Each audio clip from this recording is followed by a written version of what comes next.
On February 19th, 2013, the body of Canadian tourist Elisa Lam was recovered from a large cistern atop the stay on the main hotel in downtown Los Angeles.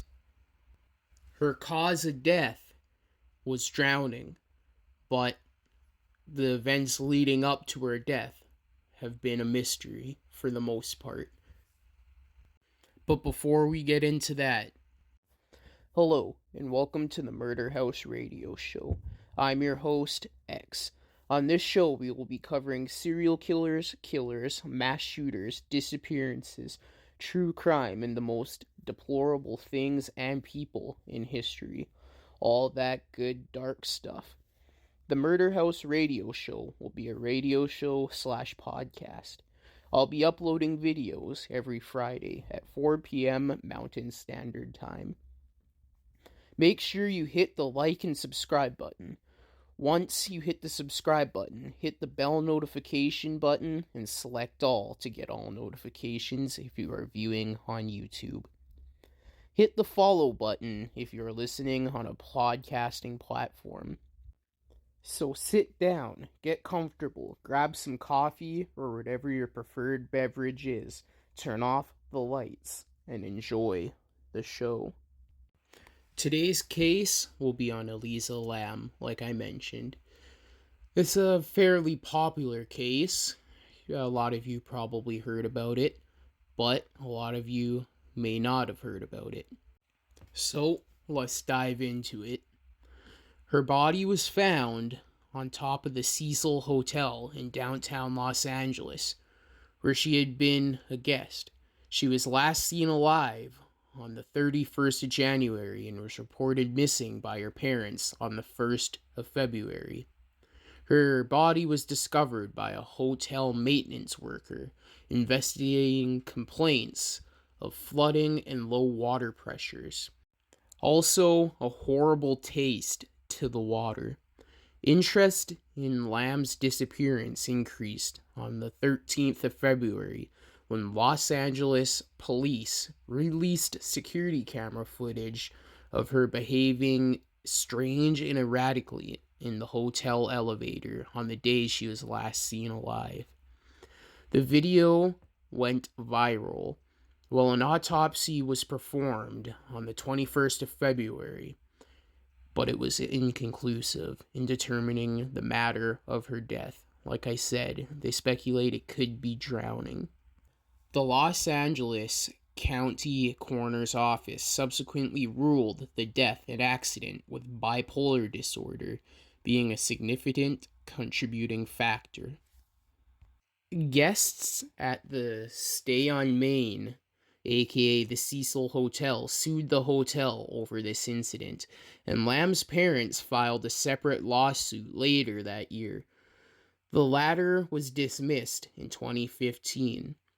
Some of the early internet interest noted what were considered to be unusual similarities between Lam's death and the 2002 horror film Dark Water.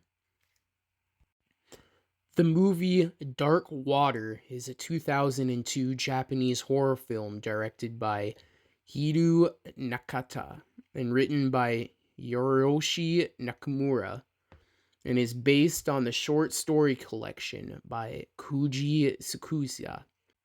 The movie is about a divorced mother who moves into a rundown apartment with her daughter and experiences supernatural occurrences, including a mysterious water leak from the floor above. I might have to check that out. The case has since been referenced in international pop culture and has been the subject of several creative works. Interesting. Even though I've seen countless videos on some of these more popular ones, when I make my own video, I always find out new stuff, which I enjoy. So Elisa, the daughter of immigrants from Hong Kong, was a student at the University of British Columbia, though she was not registered at the beginning of 2013. In mid 2010, Elisa began a blog named Ether Fields on Blogspot. Over the next 2 years, she posted pictures of models in fashionable clothing and accounts of her life, particularly her struggles with mental illness. Interesting, maybe a key point there. In a January 2012 blog post, Elisa lamented that a relapse at the start of the current school term had forced her to drop several classes, leaving her feeling so utterly directionless and lost. I feel that. I can think that a lot of us feel that. She titled this post, "You're always haunted by the idea you're wasting your life," after a quotation from novelist Chuck Palahniuk, Palahniuk. She used that quote as an epigraph for her blog. Elisa worried that her transcript would look suspicious with so many withdrawals, and that it would result in her being unable to continue her studies and graduate school. A little after 2 years, Elisa had started blogging. She announced she would be abandoning her blog for another she had started on Tumblr. This blog was the same as the last for the most part. Elisa had been diagnosed with bipolar disorder and depression. She had been prescribed several medications for her mental health issues. Wellbutrin, aka Burpotin, sold under the brand name Wellbutrin, amongst others, is an atypical antidepressant primarily used to treat major depressive disorder and to support smoking cessations. It is also popular as an add-on medication in cases of incomplete response. Lamotrigine, sold under the brand name Lamictal, among others, is a medication used to treat epilepsy and stabilize mood in bipolar disorder.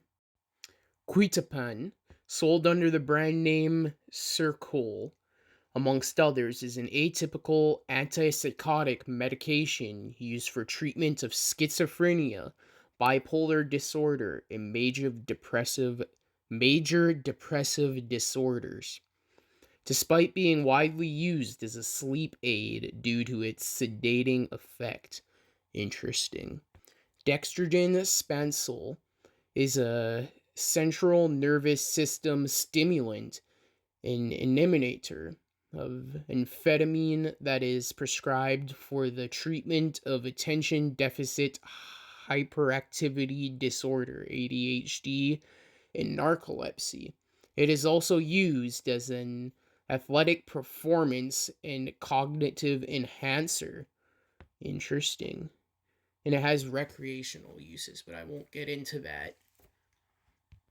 Venlafaxine, sold under the brand name of Fexer, amongst others, is an antidepressant medication of the serotonin norepinephrine reuptake inhibitor SNRI class. It is used to treat major depressive disorder, generalized anxiety disorder, panic disorder, and social anxiety disorder. Interesting. But yeah, those are the medications she was known to be on. I will not go further into them. As you can tell, I am not a doctor. And I won't even pretend to understand what they majorly do, or pretty much what I just read. But if you want, search them up. Her family did state that she had no history of suicidal ideations or attempts, although one report claimed she had previously gone missing for a brief period of time. Elisa had a history of not taking her medications, and as a result, on many occasions suffered hallucinations that would cause her to hide under her bed. She was hospitalized at least once for one of these episodes. So, for her journey to California, Lisa traveled alone on an Amtrak bus. She visited San Diego Zoo and posted photos taken on her social medias. On the 26th of January, she arrived in Los Angeles. After 2 days, she checked into the Cecil Hotel near downtown's Skid Row. She was initially assigned a shared room on the hotel's fifth floor. However, her roommates complained about what the hotel's lawyer would later describe as certain odd behaviors, and Elisa was moved to another room of her own after 2 days. According to Amy Pierce, the manager of the Cecil Hotel in Stay on Main at the time of Lamb's disappearance, Lam was leaving notes on her roommates that said, "Go home and go away," and would lock the door to the room and require a password for entry. A few days before her disappearance, Elisa attended a live taping of Conan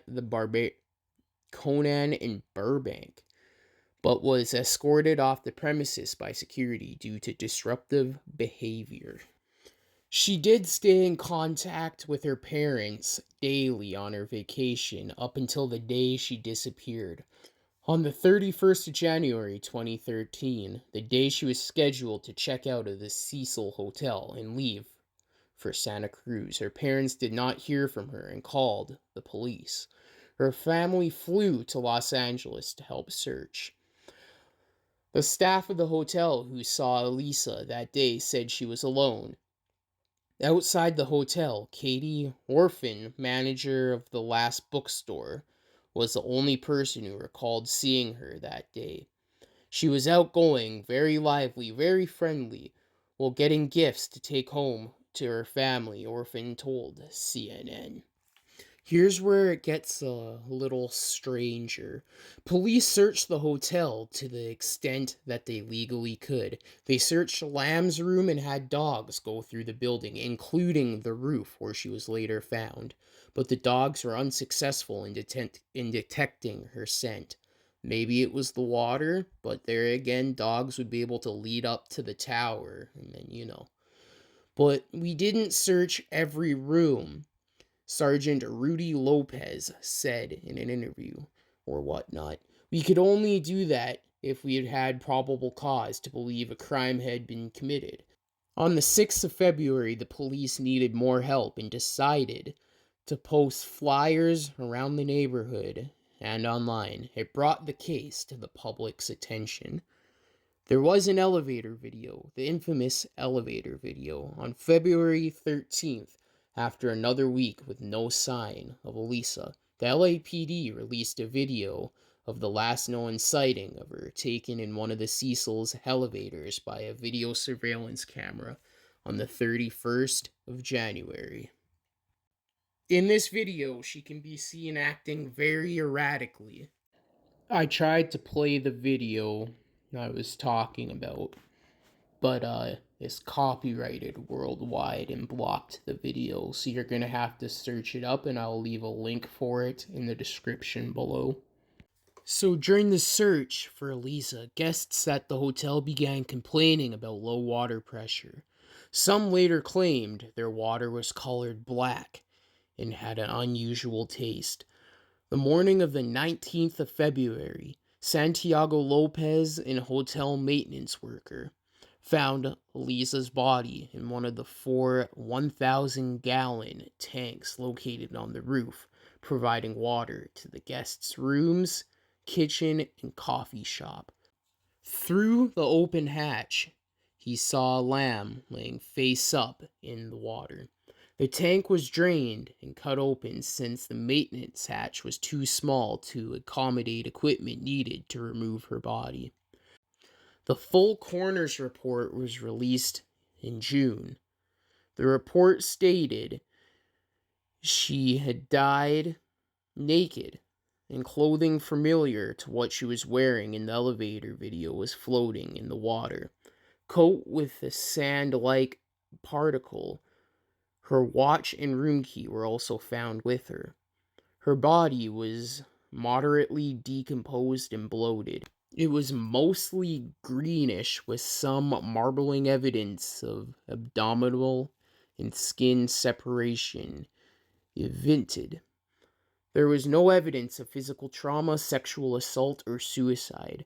A toxicology test shows traces consistent with prescription medication found among her belongings, plus non-prescription drugs such as cyanide and ibuprofen. A very small quantity of alcohol, about 0.02 g%, was present. There was no recreational drugs found in her system. Although they had determined how she had died, there was no explanation on how she got into the tank in the first place. The door and the stairs accessing the hotel's roof were locked, only staff having the passcodes and keys that were needed to gain entry, and any attempts to force them open would supposedly have triggered an alarm. The hotel's fire escape could have allowed her to bypass those security measures, however. Her scent trail was lost near a window that connected to it. A video posted to the internet after Elisa's death showed that the hotel's roof was easily accessible via the fire escape, and that two of the lids of the water tank were open. So you may be thinking, so she could have gotten onto the roof, but would it have been possible or easy to access the water tanks itself? All four water tanks were 4 by 8 foot cylinders propped up on concrete blocks. There was no fixed access to them, and hotel workers had to use a ladder to look at the water. They were protected by heavy lids that would be difficult to replace from within. The hotel employee who found the body said that the lid was open at the time. So that is that.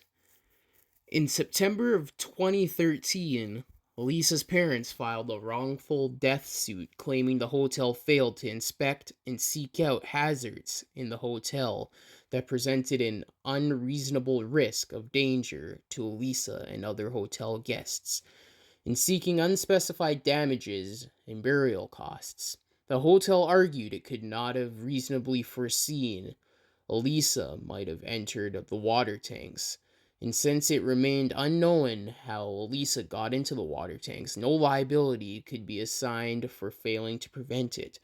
In 2015, the suit was dismissed. But yeah, that is all that. What are your guys' thoughts on this case? Let me know down in the comments below. But yeah. So, that is the case of Elisa Lam. Thank you for listening to this episode on the Murder House Radio Show.